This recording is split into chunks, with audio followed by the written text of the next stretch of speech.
In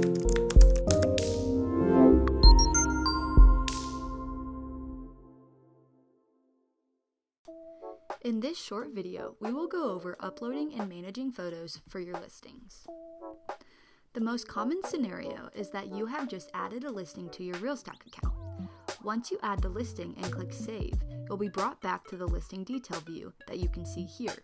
There are multiple places to manage photos for listings within RealStack, but for this demonstration, we will click Manage Photos from the listing detail screen in the top right corner. This will bring up the photo management screen. You can drag and drop as many photos as you want at the same time. Once you drag and drop the photos for the listing, it will load all the photos below. Next, you can click the Start Upload button. If you are not familiar with the drag and drop functionality, you can also add photos by clicking the Add Files box. This will bring up the File Explorer, and you can select all the photos from your computer to upload.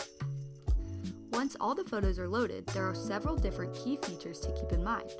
You can set photos as featured, which will create a separate photo gallery within the listing detail view of your website. You can also add a title and description, which helps you rank for image search results. These are optional. We would only recommend adding a title and description for up to 5 photos. Otherwise, the phrases that you are using will be detected as repetitive. Further on the right, you can also have the ability to delete individual photos with the red trash icon.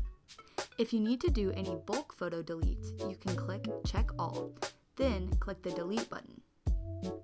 Finally, one of the most important features in the Photo Manager is the ability to sort images. If you click the Sort Images tab near the top, you can see all of the photos you have uploaded.